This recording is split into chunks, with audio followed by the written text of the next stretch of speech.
서울 강남의 대형 유흥주점 종업원이 코로나19 확진 판정을 받았습니다.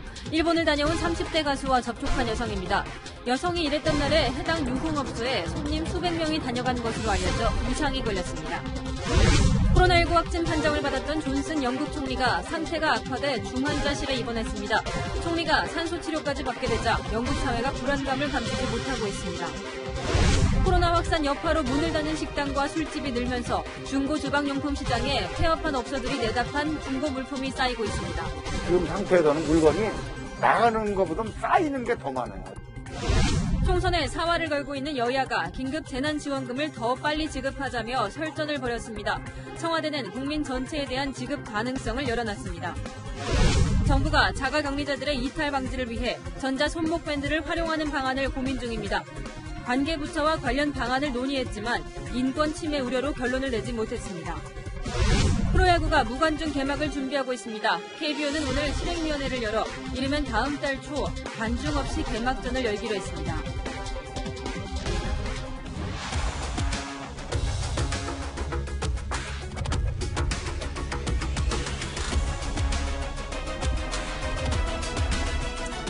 어제 국민 모두에게 긴급 재난지원금을 주자고 했던 여야가 오늘은 더 빨리 지급해야 한다며 속도를 올렸습니다. 여야 모두 대통령 긴급명령권까지 거론하고 나섰는데요. 총선을 앞둔 청와대도 국민 전체에 주자는 국회 요구를 거부하진 않았습니다. 이런 정치권 움직임에 지난해 사상 처음으로 1,700조를 돌파한 국가 부채도 돌아봐야 한다는 지적도 나옵니다. 첫 소식 최수영 기자입니다.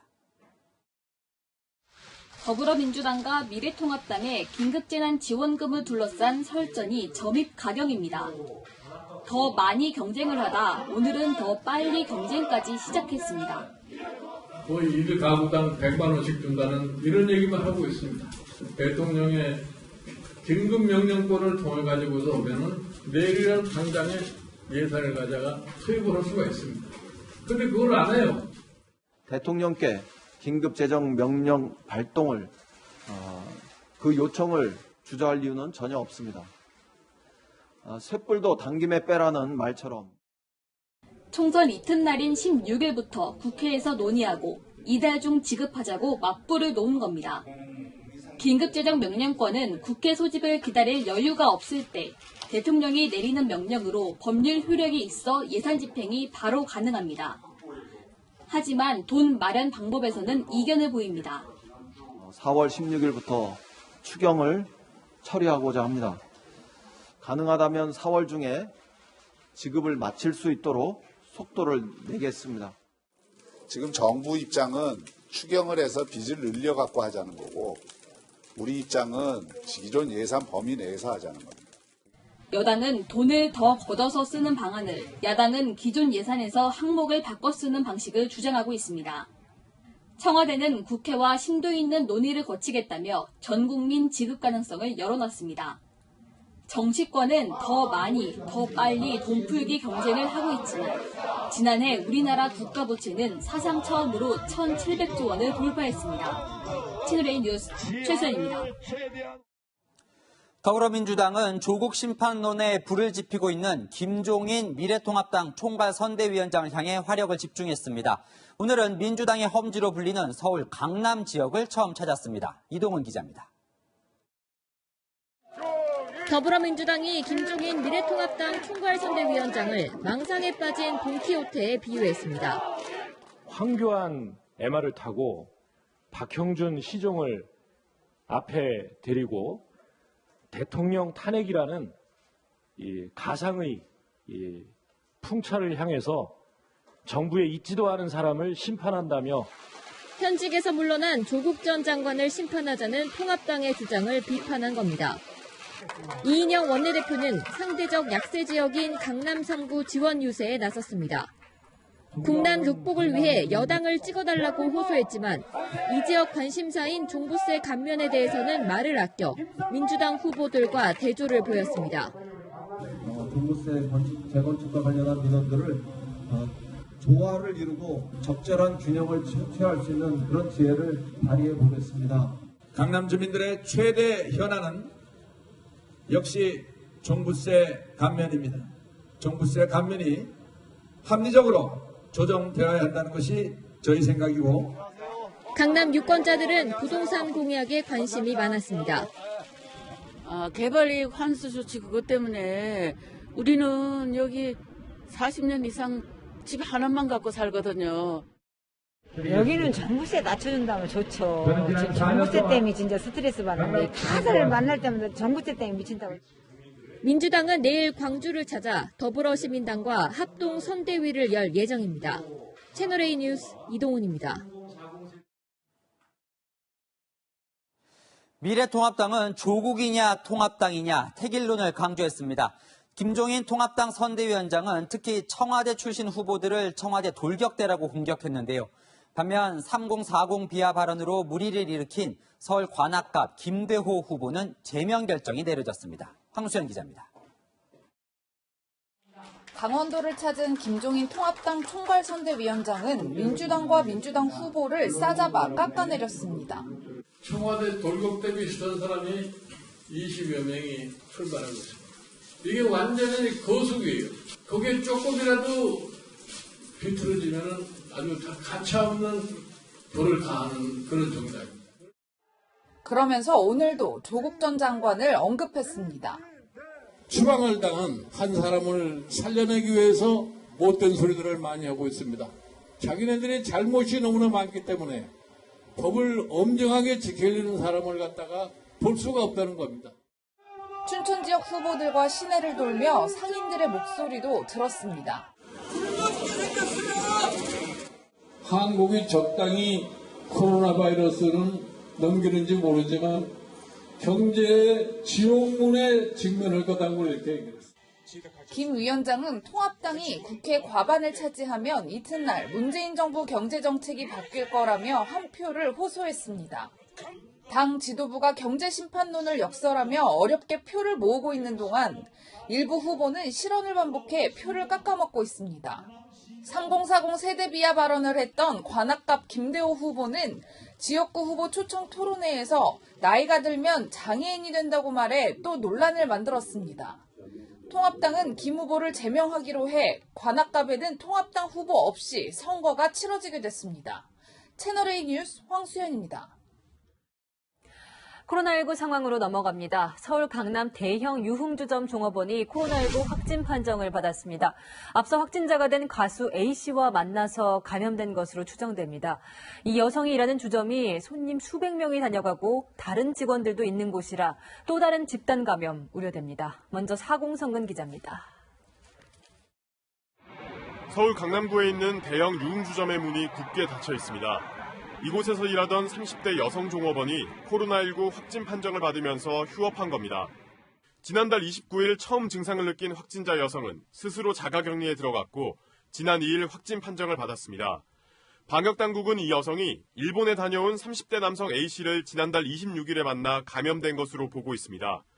A씨는 일본에서 주로 활동하는 가수로 지난달 24일 일본에서 귀국한 뒤 지난 1일 확진 판정을 받았습니다. 지난달까지 일본에서 입국한 국민은 자가격리 대상이 아니었기 때문에 A씨는 확진 판정을 받기 전 여성과 접촉한 겁니다. 남성분이 그 여성분한테 본인이 일본에서 만난 사람이 확진이 있었다 이런 식으로 아마 이야기를 하는 모양이더라고요. A씨 측은 해당 유흥주점에 출입한 것은 아니며 지인 관계로 잠시 만났다고 입장을 밝혔습니다. 확진자 여성은 이곳에서 지난달 27일 밤부터 다음날 새벽까지 마지막으로 일했는데요. 당시 이곳에 수백 명이 다녀갔던 것으로 알려졌습니다. 이 여성과 함께 거주하는 다른 30대 여성도 어제 양성 판정을 받았습니다. 방역당국은 당시 유흥주점 직원과 방문 손님 500여 명 가운데 감염자가 발생할 가능성에 대비해 추가 역학조사에 나섰습니다. 채널A 뉴스 사공성근입니다. 우려했던 대로 손님들이 밤에 찾는 유흥시설이 코로나19 사각지대가 됐습니다. 조심해야 하는 기간인데도 여전히 유흥시설을 찾는 사람들이 많아서 정부가 점검을 강화하기로 했습니다. 이어서 남영주 기자입니다. 비좁은 공간에서 수백 명이 밀착해 노래에 맞춰 춤을 춥니다. 마스크를 쓰지 않은 사람보다 마스크를 쓴 사람을 찾는 게 더 어렵습니다. 정부가 지역사회 감염 확산을 막기 위해 클럽과 유흥주점 등에게 영업 자제를 처음 요청했던 날입니다.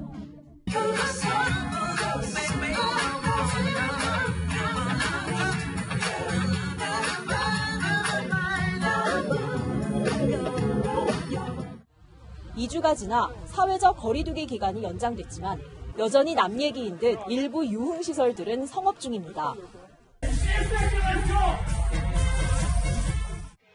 지난 2주간 방역 지침을 위반해 적발된 업소는 7,300여 곳.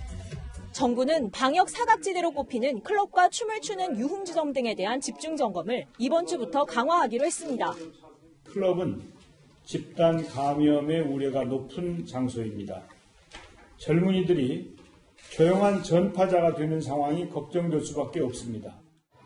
밤 11시부터 다음날 새벽 4시까지 이뤄지는 집중 점검에는 위생 공무원은 물론 경찰까지 투입해 업소 내 방역 지침 위반 사항이 없는지 일일이 확인할 예정입니다. 채널A 뉴스 남영주입니다. 해외에서 입국하는 국민들이 확진자가 되는 경우도 늘고 있죠. 인도네시아 발리 여행을 다녀온 우리 국민이 6명째 확진 판정을 받았습니다. 휴양지로 유명한 발리에서 어떤 일이 생긴 건지 장하연 기자가 현지 상황 전해드립니다. 평소 관광객으로 붐비던 발리 해변이 텅 비었습니다. 물놀이 가는 사람들을 실어 나르던 배도 운행을 멈췄습니다. 해변 식당가도 일제히 문을 닫았고 거리에는 드문드문 현지인이 보일 뿐 외국인 관광객은 찾기 힘듭니다. 유명한 커피숍이지만 실내에서 사람들은 찾아볼 수가 없네요. 사람들이 많이 없고 모든 많은 상가들이 문을 닫은 모습을 볼 수가 있습니다. 발리 섬에 코로나19 확진자가 속출하자 상가가 사실상 휴업에 들어간 겁니다. 발리에서만 확진자 43명이 발생했고 인도네시아 전체 확진자가 2,500명에 육박하자 인도네시아 정부는 지난 2일부터 외국인 입국을 전면 금지했습니다. 하지만 이 조치 전에 발리를 다녀온 한국인 관광객 6명이 확진 판정을 받았습니다. 발리는 유럽과 호주, 중국인 관광객이 많이 찾는데 식당이나 카페 등에서 감염이 이루어졌을 가능성이 높습니다. 레스토랑이나 외국 사람들이 많이 밀집한 그런 카페라든가 이런 데를 굉장히 관심 있어 하고 발리에서 숙박업과 요식업 등에 종사하는 우리 교민도 600여 명에 이릅니다. 다행히 아직 확진자는 없지만 인도네시아의 열악한 의료 체계가 걱정입니다. 현지 병원을 이용하더라도 시설이 열악하니까 사실은 오히려 또 더 악화가 될까 싶어서 우리 외교부는 발리 등 인도네시아 전역에 여행 취소와 연기를 권하는 특별 여행주의보를 내려놨습니다.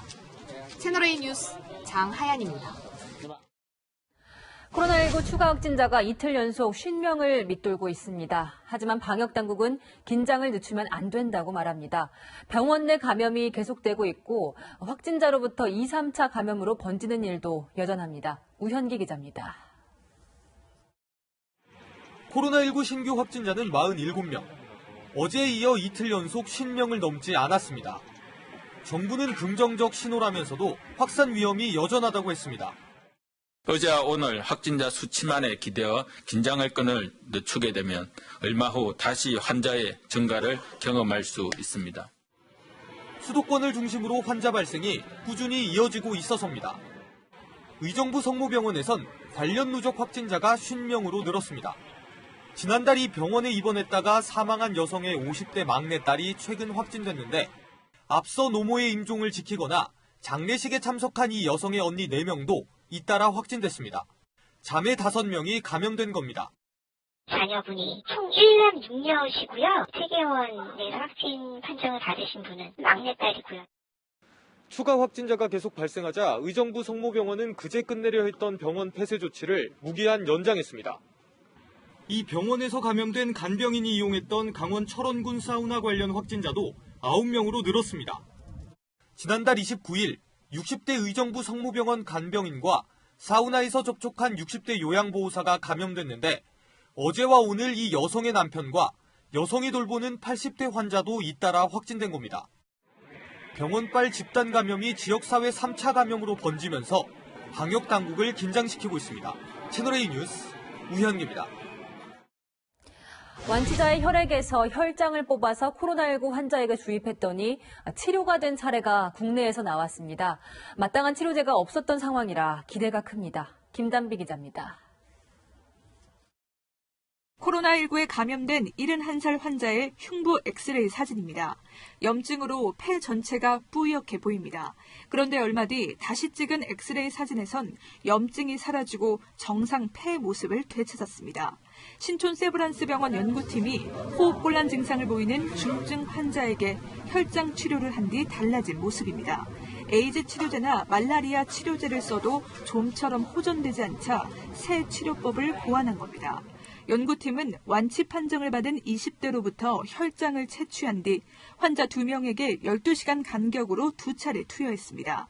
적혈구와 백혈구 등을 제거한 투명한 액체인 혈장에는 바이러스를 약하게 하는 중화 항체가 들어있습니다. 치료 후 환자들은 별다른 부작용 없이 완치 판정을 받았습니다. 혈장 치료로 완치된 국내 첫 사례입니다. 환자 1명은 지난달 말 퇴원했고 다른 환자 1명도 퇴원을 준비하고 있습니다. 회복하신 분들이 항체가 있는 기간 동안에 혈장을 모아놔야 이걸 쓸 수 있는 거니까 기증자를 이런 성분 혼혈할 수 있는 기관으로 연결해서 혈장을 모아서 뱅킹해 놓을 수 있는 그런 시스템이 먼저 마련되어야 될 것 같고요.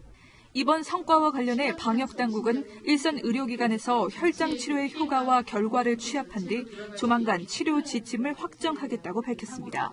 채널A 뉴스 김담비입니다. 코로나19에 감염된 이 보리스 존슨 영국 총리의 상태가 심상치 않습니다.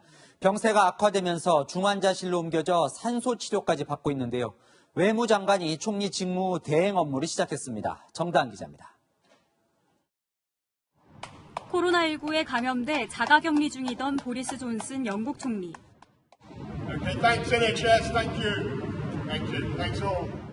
다음 날에도 자신의 상태가 좋아졌다고 밝혔습니다. I'm feeling better and I've done my 7 days of isolation. Alas, I still have one of the symptoms, a minor symptom of I still have a temperature. 하지만 갑자기 증세가 악화됐습니다. 지난 5일 밤 고열과 기침으로 병원에 입원한 뒤 다음 날 오후만 해도 기분이 괜찮다고 전했지만 불과 몇 시간 만에 산소 치료를 받고 중환자실로 옮겨진 겁니다. 전문가들은 심각한 상황의 가능성을 거론하고 있습니다. He may have gone to hospital as a precautionary measure, but he would have gone into intensive care because they are worried about the state of his health. 총리실은 이와 관련해 존슨 총리가 의식이 있는 상태이며 산소호흡기를 사용하지 않고 있다고 밝혔습니다. 이런 가운데 현지 언론에선 건강 상태에 변화가 없다는 보도가 나왔습니다. 앞서 존슨 총리는 외무장관에게 직무 대행을 맡겼습니다. The Prime Minister asked me as First Secretary to deputise for him where necessary in driving forward the government's plans to defeat coronavirus. 트럼프 미국 대통령 등 외국 정상들이 쾌유를 기원하는 가운데 존슨 총리의 건강을 둘러싸고 우려가 커지고 있습니다. 채널A 뉴스 정다은입니다. 미국의 코로나19 사망자는 어느새 10,000명을 넘어섰습니다. 죽음의 불안감이 커지면서 이 다닥다닥 붙어 생활하는 교도소 수감자들이 벌벌 떨고 있다는데요. 윤수민 특파원이 보도합니다.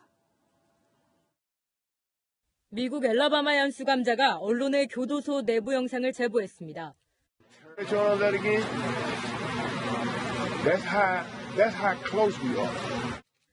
철제 2층 침대가 빼곡히 들어찬 비좁은 공간을 보여주며 코로나19가 전파될까 두렵다고 말합니다. 미국의 코로나19 확진자는 36만 명을 넘겼고 사망자도 10,000명을 넘어섰습니다. 그러나 최다 발병지인 뉴욕주에선 사망자 증가폭이 둔화되고 있습니다. 뉴욕주는 사회적 거리두기 지침을 어기는 사람에겐 벌금을 2배로 올리겠다고 엄포를 놓으면서도 상황을 조심스레 낙관했습니다. The possible flattening of the curve is better than the increases that we have seen. 트럼프 대통령은 연일 낙관론에 불을 지피며 경제 활성화를 서두르고 있습니다. 경기 부양을 위한 2차 현금 지원 카드를 시사했습니다. We could very well do a second round. It is absolutely under serious consideration. 초강수를 든 트럼프 대통령은 다시 한번 4월 30일까지 경제를 정상화하고 싶다는 의지를 피력했습니다. 미국 캘리포니아에서 채널A 뉴스 윤수민입니다. 이번엔 일본 소식입니다. 이 코로나19 확진자가 5,000명에 육박하면서 아베 총리가 오늘 긴급 사태를 선언했지만 이미 늦었다는 비판 여론이 높습니다. 확진자가 몰려있는 수도 도쿄를 탈출해 지방으로 빠져나가려는 움직임도 확산되고 있습니다. 도쿄 김범석 특파원입니다. 일본 도쿄의 대표 관광지. 코로나19 여파로 손님 발길이 뚝 끊겼습니다.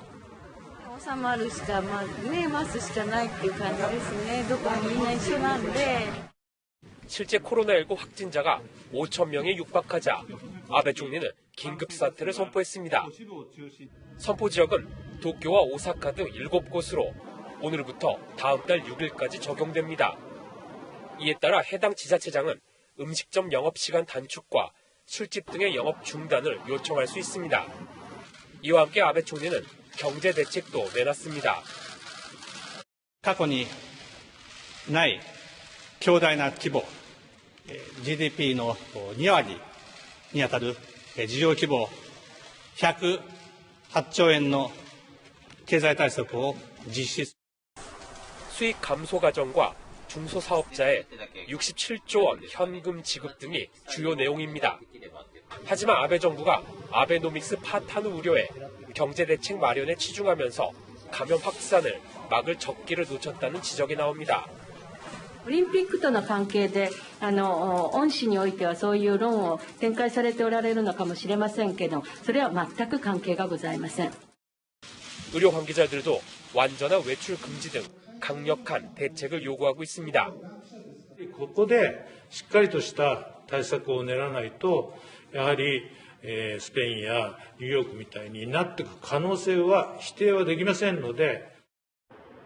도쿄에서는 지방으로 향하는 사람들이 늘면서 이른바 도쿄 탈출이라는 단어가 급속히 퍼지고 있습니다. 이와 관련해 전문가들은 이로 인해 지방에서 바이러스가 확산될 수 있다며 우려하고 있습니다. 도쿄에서 채널A 뉴스 김범석입니다. 코로나19보다 더 무서운 건 배고픔이라는 실직자들의 외침이 중국에선 현실이 되고 있습니다. 코로나 사태로 발생한 실업자가 최대 2억 명이라는 분석까지 나왔는데요. 이동이 제한되며 일터에 가지 못한 농촌 노동자들이 실직 1순위로 꼽힙니다. 베이징 권호혁 특파원입니다. 취업지원 센터에 사람들이 모이기 시작합니다. 대부분 새로운 일자리를 찾아 나선 구직자들입니다. 在家里面都玩了2个多月了，晓得吗？实在是在家里面太无聊了，但是咋个呢？因为这个疫情下嘛，就一直都在家里面没出来，晓得吗？ 코로나19로 서비스업이 직격탄을 맞으면서 일자리도 크게 줄었습니다. 베이징 최대 노래방이 재정 부담 때문에 200명을 해고했고 유명 음식 체인점도 직원 2만 명에게 무기한 대기 명령을 내렸습니다. 生意突然停下来之后，才发现我们连3个月都撑不了，而且贷上款都撑不了3个月啊。 중국의 한 전문가는 정부 발표보다 40배나 많은 2억 500만 명이 코로나19로 실직자가 됐다고 분석했습니다. 지방정부들은 춘풍행동이라는 이름을 내걸고 가난한 농민공 취업 알선에 뛰어들었습니다. 인민일보는 스촨성에서만 차량 2만 8천여 대를 동원해 농민공 55만 명을 바른성의 일터로 보냈다고 보도했습니다. 我们现在播放的是直通济宁的一道网络求职招聘栏。 코로나19로 멈춰섰던 대규모 인프라 건설 현장에도 인력을 대거 투입해 실업 충격파 해소에 나섰습니다. 대량 실직은 사회 안정을 위협하는 불씨가 될 수 있는 만큼 중국 정부가 대책 마련에 총력을 기울이는 모습입니다. 베이징에서 채널A 뉴스 권호혁입니다.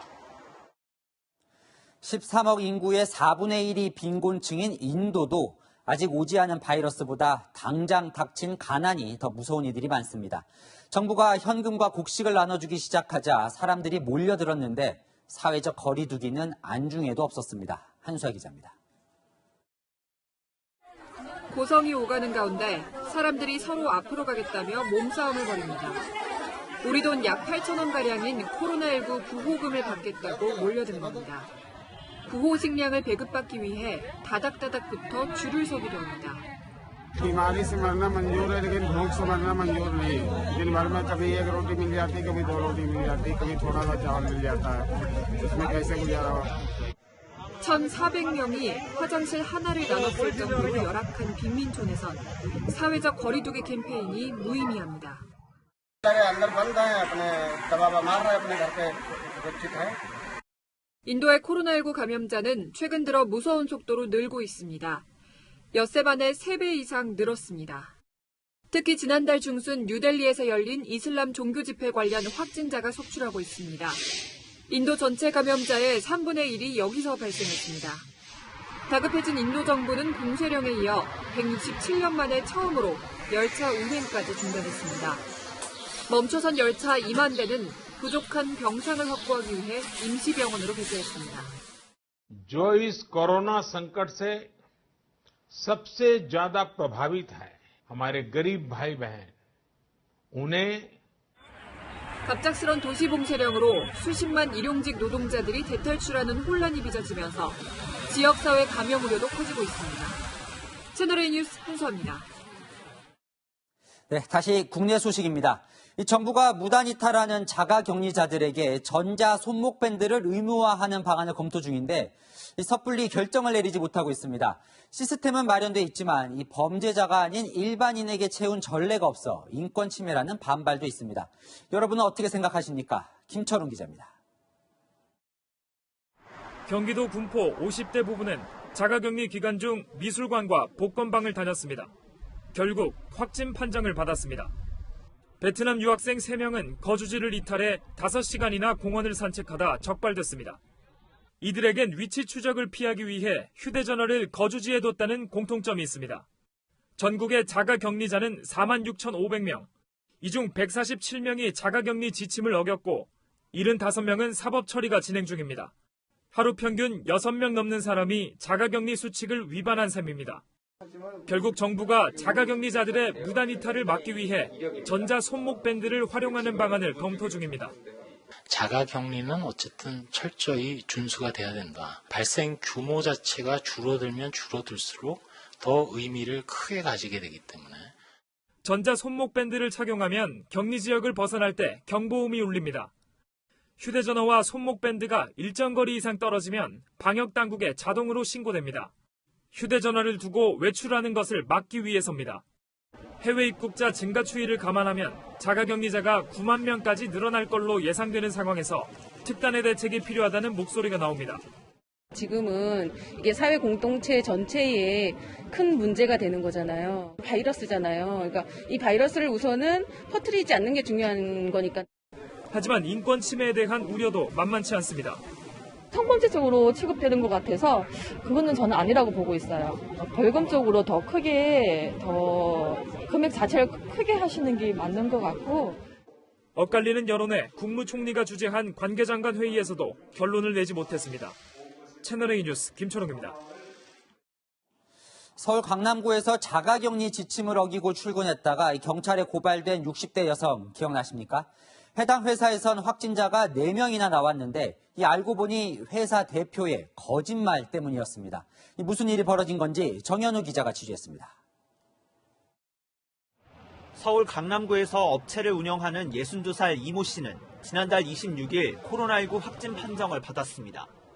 지난달 21일 브라질에서 귀국한 뒤 닷새 만입니다. 이후 공항에 이 씨를 마중 나갔던 직원 1명을 포함해 업체 직원 3명도 잇따라 확진 판정을 받았습니다.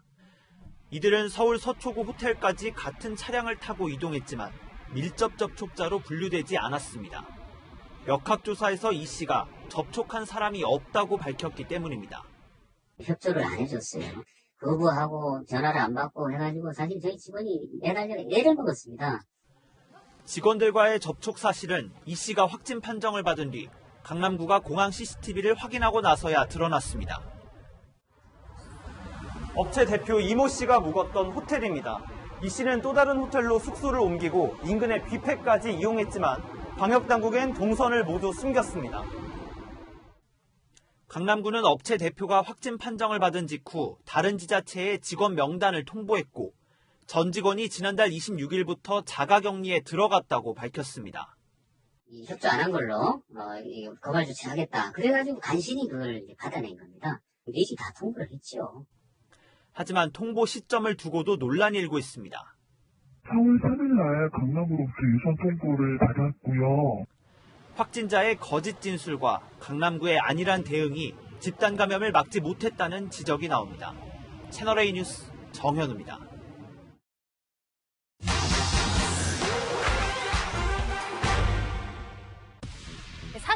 알려드리는 팩트맨입니다. SNS에 퍼진 이 코로나19 관련 영상들 사실인지 하나하나 따져보겠습니다.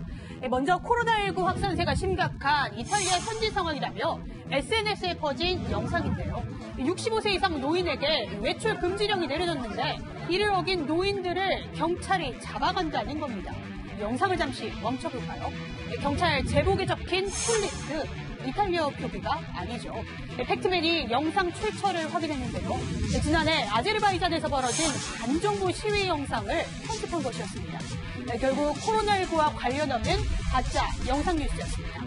다음은 봉쇄령이 내려진 필리핀으로 가보겠습니다. 지난달 23일 필리핀의 유명 관광지 칼라완입니다. 분홍빛 물체가 둥둥 떠 있는데 해파리입니다.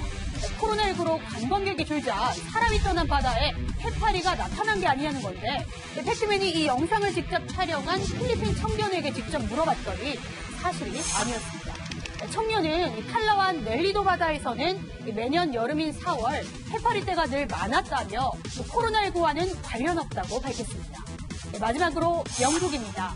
영국 버밍엄 지역의 통신 철탑에서 불길이 치솟습니다. 휴대전화 5G 통신이 면역력을 파괴해 코로나19가 퍼졌다는 괴담에 철탑 방화 사건이 있다는 건데요. 영국 대표 복싱 선수도 괴담에 동참했습니다. Population control. Get rid of others, especially when they're saying that it harms the old people. Old people a lot more. 하지만 전문가들은 물론 영국 정부 역시 공식 입장을 통해 코로나19 확산과 5G 주파수는 전혀 관련 없다고 일축했습니다. 이 밖에도 궁금한 사항이 있으면 팩트맨에 제보 부탁드립니다. 이상 팩트맨이었습니다. 코로나19로 찾아온 경기 불황과 소상공인의 어려움을 생생하게 느낄 수 있는 곳이 있습니다. 폐업하는 가게들이 많아지면서 중고집기가 시장으로 쏟아져 나옵니다. 재고는 많은데 새로 팔리지는 않는 게 문제입니다. 박건영 기자가 다녀왔습니다. 수년 동안 해산물 음식점을 운영한 50대 자영업자 박교범 씨. 부쩍 줄어든 손님 탓에 고민이 많습니다. 손님은 끊겼지만 꼬박꼬박 내야 하는 임대료 부담에 급히 카드 대출까지 받아야 했습니다. 이번 사태가 언제까지 이어질지 짐작조차 할 수 없어 더욱 힘듭니다. 60, 70% 떨어졌어요. 근데 어제 5탭으로 받고 말았으니 카드 대출 가지고 막 끄고 있어요. 아예 문을 닫는 음식점들이 속출하면서 서울 황학동 주방거리엔 중고 주방용품이 넘쳐납니다. 가게 입구엔 반년 전 개업한 음식점 주인이 되판 업소용 대형 냉장고가 놓여 있습니다. 가져와서 전략에 창고에 갖다 놓지 그만큼 물건만 쌓이는 거지 지금 상태에서는 물건이 나가는 것보다 쌓이는 게 더 많아요. 대형 냄비부터 프라이팬 그리고 국자까지 이 폐업한 식당에서 처분한 주방 용기들이 새 주인을 기다리고 있습니다. 이 중엔 이 접시처럼 사용한 흔적을 거의 찾아볼 수 없는 새것 같은 물건도 많습니다. 개업도 못하고 그냥 가져오는 물건도 있었어요. 그게 한 달 사이에 문을 못 여는 거예요. 손님이 없어서. 개업하겠다는 자영업자도 없어 중고 주방용품 판매상들까지 피해가 이어지고 있습니다. 정부는 긴급 금융지원 대책 등을 내놓고 있지만 효과를 체감하는 자영업자들은 많지 않다는 지적이 나옵니다. 채널A 뉴스 박건영입니다. 이렇게 올 상반기 우리 경제는 코로나라는 복병이 삼켰습니다. 그런데 삼성전자와 LG전자는 1분기에 깜짝 실적을 냈습니다. 문제는 2분기 실적부터입니다. 홍유라 기자입니다. 코로나19 충격에도 삼성전자 영업 실적은 양호했습니다. 1분기 매출은 55조 원, 영업이익은 6조 4천억 원을 기록했습니다. 지난해 같은 기간보다 매출은 5%, 영업이익은 3% 가까이 증가한 겁니다. 영업이익이 최악의 경우 6조 원을 밑돌 수 있다는 전망까지 나왔지만 코로나19 영향은 제한적이었습니다. 서버 수요에 대한 신뢰도를 조금 확인할 수 있는 시점 계기가 되지 않았나라는 생각을 하고 있습니다. 다만 반도체 산업에 특화된 특정된 실적 서프라이즈라는 점에 있어 반도체 생산 차질이 크게 없었고 오히려 비대면 업종의 활성화로 서버용 메모리 반도체 수요가 늘어났기 때문입니다. LG전자도 2년 만에 영업이익이 1조 원대로 올라섰습니다. 깜짝 실적 발표에 오늘 삼성전자는 어제보다 1.85% 오른 49,600원. LG전자는 6.65% 오른 54,500원에 거래를 마쳤습니다. 삼성전자 주가가 장중 5만 원 선을 넘은 건 지난달 16일 이후 처음입니다. 하지만 코로나19 확산 여파가 3월 미국 유럽 시장에 본격적으로 나타나면서 두 회사의 2분기 실적은 꺾일 것이란 관측이 나옵니다. 이런 가운데 삼성전자는 코로나19로 한 달가량 미뤄졌던 대졸 신입사원 채용을 시작했습니다. 다음 주 월요일까지 서류 접수가 마감되고 채용은 6월에서 7월 중 마무리될 걸로 보입니다.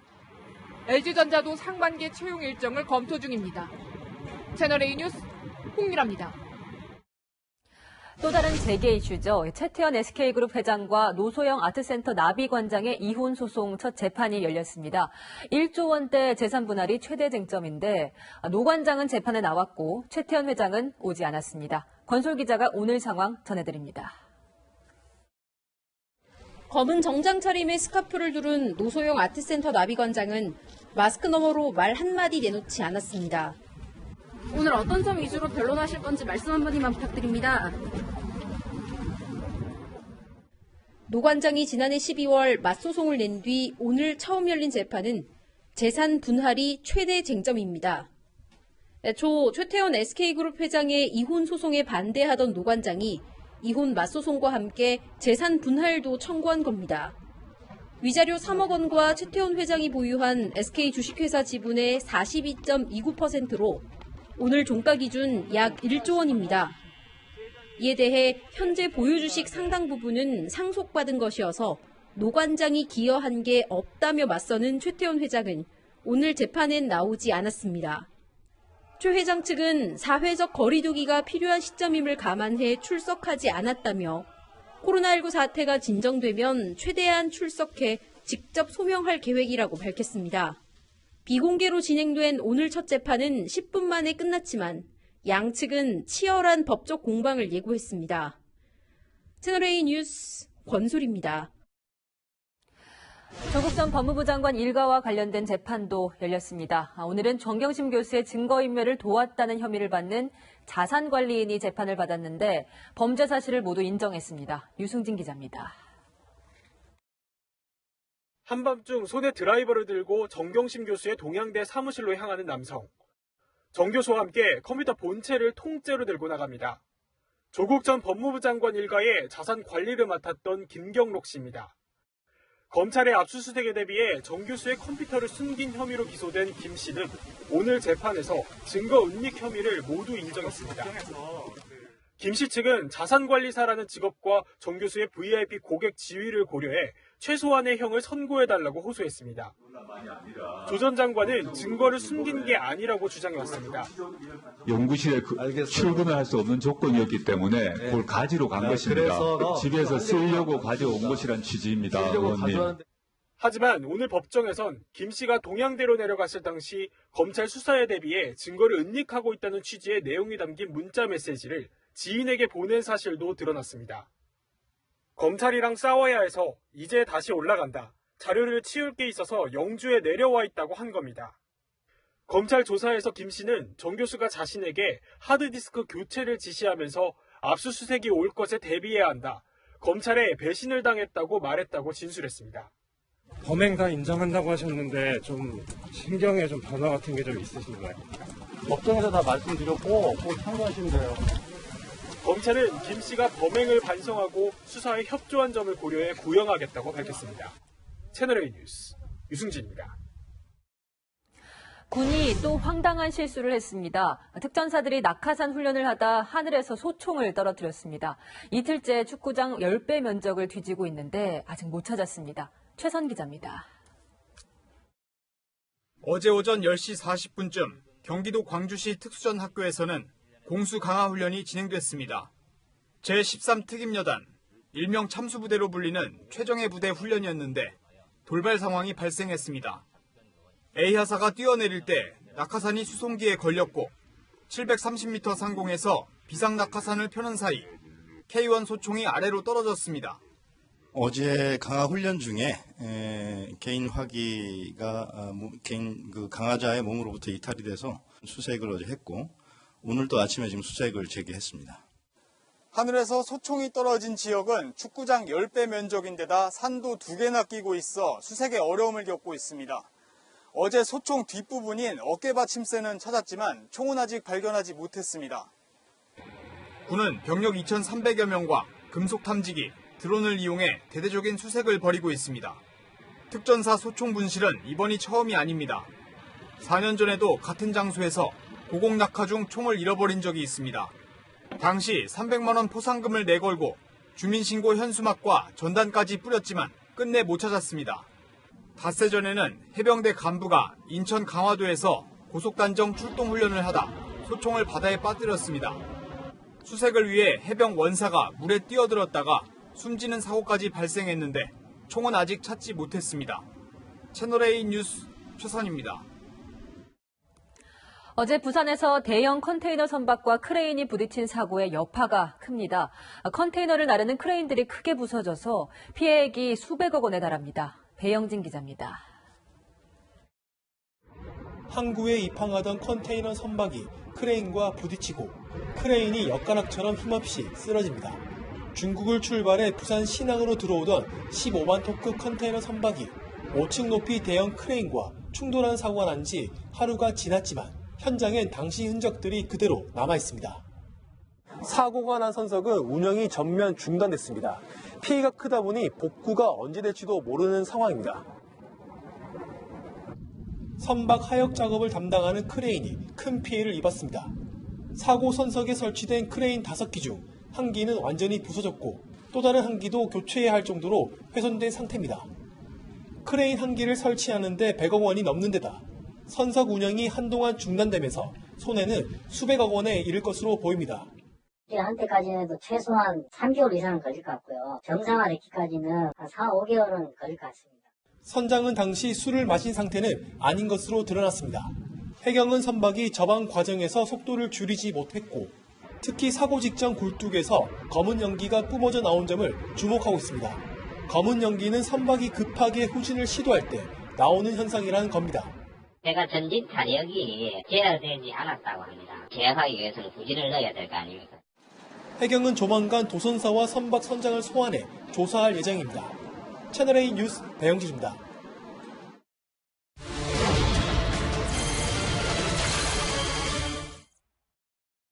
이 35개에 달하는 비례정당들, 일단 유권자들이 알아야 찍겠죠. 튀어야 산다는 전략으로 각양각색의 진풍경을 펼치고 있습니다. 안보겸 기자가 소개합니다. 거대 양당의 비례 위성 정당은 형제 마케팅을 최대한 활용합니다. 더불어민주당의 적통 비례 정당임을 내세우는 더불어시민당은 민주당과 공동으로 추진하는 공약을 연일 내놓고 있습니다. 더불어민주당과 더불어시민당의 공적인 대국민 언약이며 21대 국회에서 우선적으로 시행할 공약입니다. 호남 통합열차라는 이름으로 전국 유세를 시작한 미래한국당의 첫 일정에는 미래통합당 황교안 대표가 동참했습니다. 미래는 호남의 국민 통합열차. 내가 진짜다를 내세우며 존재감을 과시하는 경우도 있습니다. 더시민으로부터 짝퉁, 유사품이라고 공격받은 열린민주당은 진짜 친문임을 내세우며 전국 투어를 시작했습니다. 전원! 달려! 전원! 달려! 정봉주 최고위원은 당이 어려울 때 보신주의에 빠져있던 인사들이 진짜라고 설치는 모습이 안타깝다는 글을 올리며 더시민을 공격했습니다. 박근혜 전 대통령이 수감 중인 서울구치소 앞에서 단식을 하는 등 친박 마케팅도 치열합니다. 죄 없이 영어의 몸으로 3년 4일 동안 감옥에 계시는 박근혜 대통령만 생각하면 가슴이 미어집니다. 대통령께서 하여간 친박신당은 이름도 지어주시고 또 우리 엠블렘도 만들어주시고 그러면 누가 친박적이 박근혜 당이냐.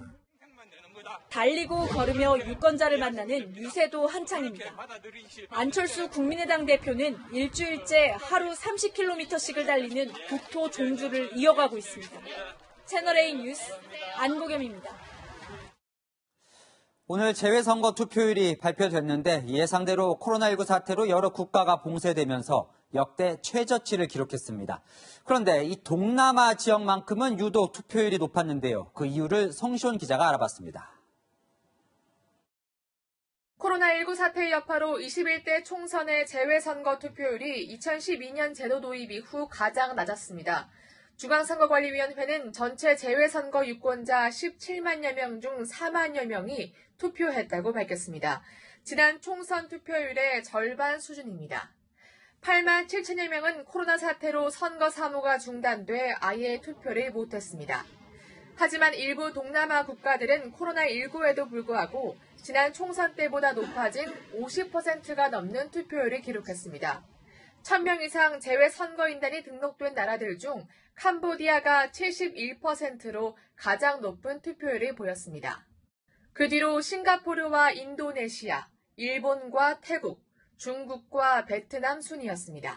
다른 나라에 비해서는 다닐 수 있는 여건이 돼서 그렇지 않을까 싶은데요. 작은 한 표지만은 내 나라의 조국의 권리를 같이 동참하는 그런 의미 아닐까요? 싱가포르 경우에는 제가 보기에 그 도시국가가 되다 보니까 조금 투표소에 접근하기가 다른 데보다는 좀 더 용이하고 높은 시민의식이 발현이 돼가지고 이번에 투표율이 높아진 것 같습니다. 재외선거 유권자가 가장 많은 미국을 비롯해 영국과 독일, 프랑스 등 유럽의 주요 국가에선 재외선거가 무산됐습니다. 항공편이 끊어지면서 재외선거 투표함을 현지 공간에서 개표하는 방안이 검토되고 있는데 선관위는 오는 11일까지 공간 개표 대상을 결정할 예정입니다.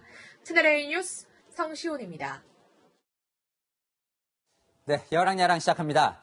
자, 이재명 기자, 이 김종인 미래통합당 선대위원장을 줄줄 쫓아다닌다는 분, 이은재 의원 같은데 이 의원은 저 통합당을 탈당하지 않았나요? 네, 통합당 공천에서 떨어지고 기독자유통일당으로 옮겨서 비례대표 후보가 됐었는데 느닷없이 불교 신자 논란에 휩싸였었죠. 그래서 공천에서 배제됐었죠.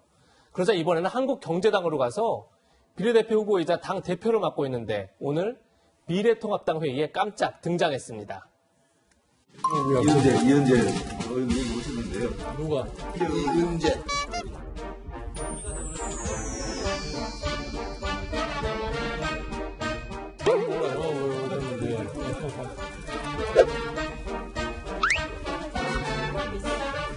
미래통합당과 함께 2번, 9번 동성으로 문재인 정권의 통합에 맞서 싸우고 저희 한국장에 빠른 관심을 소원합니다.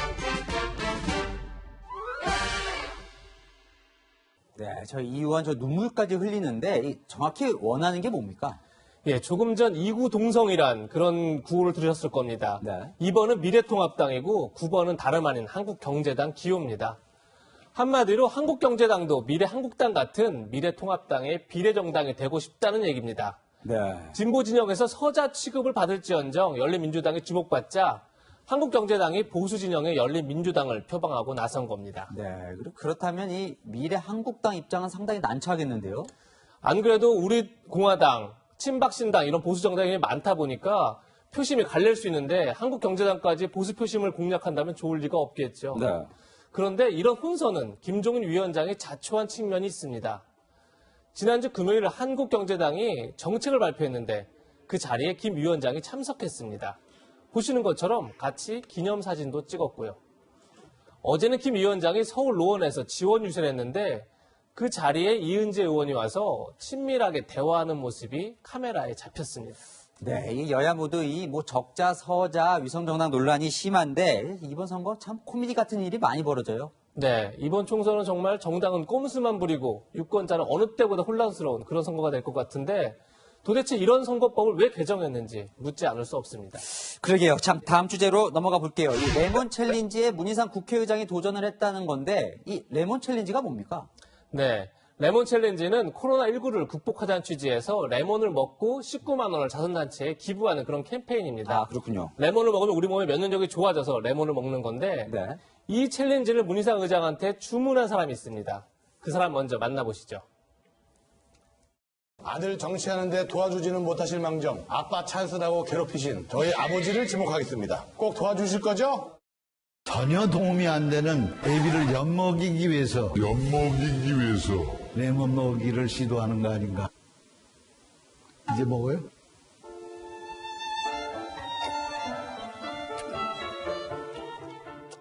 네, 그동안 아들 문제에 침묵해오던 문 의장이 결국 아들 선거 돕기에 나선 거라고 볼 수 있겠네요. 역시 피는 물보다 진한가 봅니다. 사실상 아빠 찬스를 다시 한번 쓰는 건데 민주당 후보죠. 오영환 후보의 아빠도 나섰습니다. 어제 오늘 오 후보는 자신의 아버지가 쓴 편지를 공개했는데 오 후보의 아버지는 돈도 없고 백도 없고 이 분야에 경험도 없는 못난 아비라고 자신을 소개했습니다. 어떤 찬스도 없다는 걸 거꾸로 강조하는 거죠. 네, 치열하게 경쟁을 하고 있는 것 같은데 지금 의정부 각 저 지역구의 선거 이 지지율 어떻게 되고 있습니까? 네, 오영환 후보가 45%, 미래통합당 강세창 후보가 28%, 그리고 문석균 후보가 7%를 기록하고 있는데 현재 지지율만 놓고 보면 문희상 의장이 왜 레몬을 먹었는지 이해가 되기도 합니다. 오늘의 한마디는 레몬즙으로 국회도 소독할 수 있다면 이렇게 정했습니다. 네, 참 저렇게까지 하고 싶어 하는 걸 보면 이 국회의원 정말 좋은 자리인 것 같습니다. 지금까지 여랑야랑이었습니다. 코로나19 여파로 주가가 급락하면서 이른바 개미라 불리는 개인 투자자들의 투자 열풍 뜨겁습니다. 어린 자녀에게 주식을 사주는 부모도 늘고 있다는데 조현선 기자가 이 부모들 얘기 들어봤습니다. 7살 자녀를 둔 어머니가 한 증권사 상담실을 찾아왔습니다. 네, 우리 애기 주니어 펀드 하나 들어주려고요. 그러세요? 아이 이름하고요. 네. 주소 작성해 주시고 애기가 사용할 수 있는 그 아이디를 하나 만드셔서 아이가 대학에 입학할 때 목돈을 줄 수 있도록 쥐꼬리 이자가 나오는 예금 대신 장기적인 펀드 투자를 선택한 겁니다. 예금이나 적금밖에 몰랐거든요. 요즘 코로나 때문에 은행 금리가 너무 낮아졌잖아요. 그래서 장기로 봤을 때는 이런 주식이나 펀드가 높은 수익이 될 것 같아서. 실제로 올해 1월부터 3월까지 어린이 펀드 가입액은 92억 원에 달합니다. 지난해 같은 기간 대비 2배 높은 수준입니다. 코로나19 여파로 주가가 하락한 상황에서 좋은 주식이 쌀 때 자녀에게 사주려는 부모들도 늘고 있습니다. 인터넷 한 주식 카페에서는 자녀 증권 계좌 개설에 대한 글을 어렵지 않게 볼 수 있습니다. 코로나 있기 전이랑 비교해보면 자제분들 주식계좌 증여에 활용하시는 게 수치상으로는 한 3, 4배 정도는 는 것 같습니다.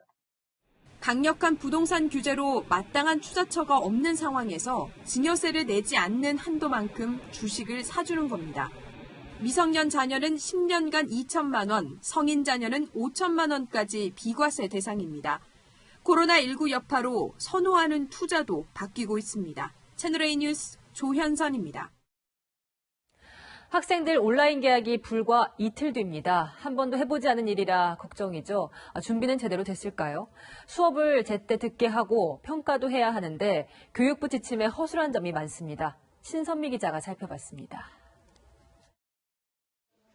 담임교사가 텅 빈 교실에 앉아 학생들을 맞습니다. 자, 비디오 시작 누르세요. 옳지. 학생들 얼굴이 화면에 뜨고 대화창에는 출석했다는 메시지가 뜹니다. 한 명만 대답해봐. 아, 고마워. 온라인 개학을 이틀 앞두고 열린 시범 수업 모습입니다.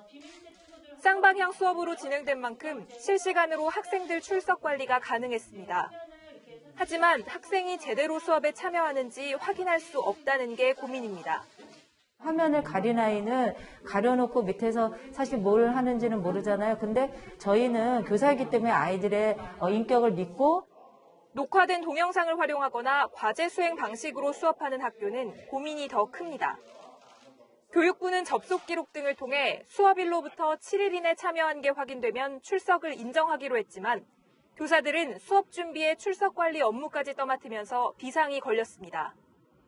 선생님들이 아이들 가입시켜야 되지, 수업도 준비해야 되지, 새로운 기술도 익혀야지. 그러니까 뭔가 좀 정서적으로도 이렇게 고달픈실 상황인 거죠. 학생들 평가도 걱정거리입니다. 교육부는 등교 수업 재개 후 지필시험을 치른다는 방침. 코로나 사태 장기화로 한 학기 전체가 온라인 수업으로 대체될 경우 현재로선 대책이 없습니다.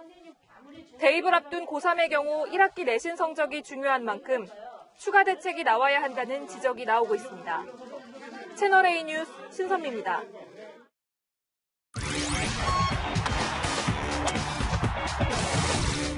안녕하십니까. 스포츠 뉴스입니다. 사회적 거리두기 실천에 무관중 경기가 도움이 된다는 의견이 조심스럽게 나오고 있는데요. 한국야구위원회도 무관중 경기로 5월 초 개막을 준비하고 있습니다. 김태욱 기자입니다. 사회적 거리두기가 강조되는 요즘 오히려 무관중 경기로 팬들이 집에서 TV 시청할 수 있게 하자는 의견이 나오고 있습니다. 사회적 거리두기 때문에 돌아다니지 못하고 집에 가서 그러는데 무관중이라도 대체를 해서 여흥거리를 만들어줘야 되지 않느냐. 관중이 없는 것 자체는 이게 이만큼 위중하고 사람들 사이에 거리를 유지해야 되는구나 하는 메시지를 분명히 던질 수는 있겠죠. 실제로 KBO는 실행위원회를 열어 오는 21일부터 타팀 간 연습 경기를 무관중으로 진행하기로 했고 5월 초 개막도 무관중으로 계획하고 있습니다. 선수들의 안전이 가장 큰 변수지만 뛰고 싶은 선수들도 경기에 목마릅니다.